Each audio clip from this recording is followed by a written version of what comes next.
কিছু কিছু মানুষ দেখতে মানুষের মতন, কিন্তু তাদেরকে মানুষ বলাটা ভুল হবে। মানুষ তো তারাই যাদের মনুষ্যত্ব আছে।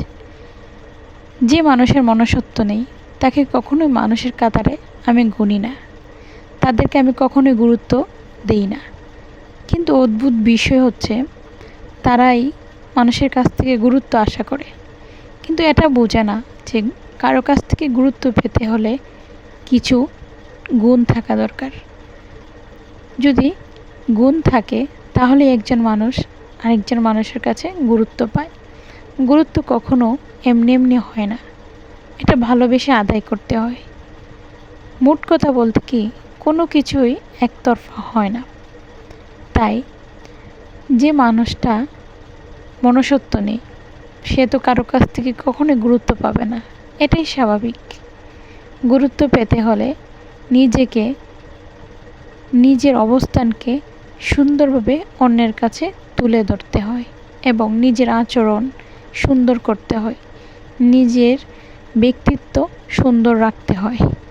কারণ আপনি মানুষের কাছে গুরুত্ব আশা করবেন আর তার কাছে আপনার সুন্দর আচরণ দেখাবেন না, তাহলে কি আপনি কখনোই সেই ব্যক্তির কাছে গুরুত্ব পাবেন? অসম্ভব। কারণ মানুষ একটা মানুষকে ভালোবাসি তার আচরণ দেখে। যদি কেউ খারাপ আচরণ করে কখনোই সেই মানুষটার ভালোবাসা পায় না। তাই নিজেকে অন্যের কাছে গুরুত্বপূর্ণ বানাতে হলে আগে অন্যকে ভালোবাসতে হয় এবং নিজের মধ্যে কিছু গুণ সেটা অর্জন করতে হয়, ব্যক্তিত্ববান হতে হয়। তাহলেই অন্যের কাছে সঠিকভাবে আপনি গুরুত্ব পাবেন এবং সব ক্ষেত্রে সব জায়গাতে সম্মান পাবেন।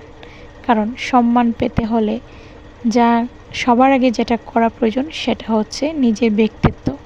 নিজের ব্যক্তিত্বটাকে এমনভাবে ধরে রাখুন যেন মানুষ আপনাকে গুরুত্ব দিতে বাধ্য হয়।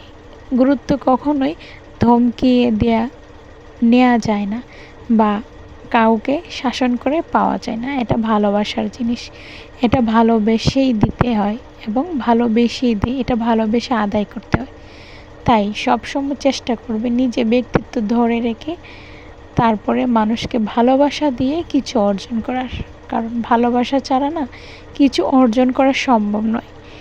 আর মনুষ্যত্ব না থাকলে তো মানুষই মনে হয় না একটা মানুষকে। তাই সবসময় চেষ্টা করবেন নিজের মধ্যে একটা মনুষ্যত্ববোধ কাজ করার, নিজের ভালো মন্দ বুঝে কথা বলার। অন্ধের মতো চলে কখনোই জীবনে কারো ভালোবাসা পাওয়া যায় না, এটা বাস্তবতা। আর বাস্তবতাকে মেনে নিতেই হবে। আমরা হয়তো বাস্তবতা মেনে নিতে আমরা পারি না, কিন্তু এটাই সত্য। আগে নিজের ব্যক্তিত্ব ধরে রাখুন, তারপরে গুরুত্ব আশা করুন। ধন্যবাদ।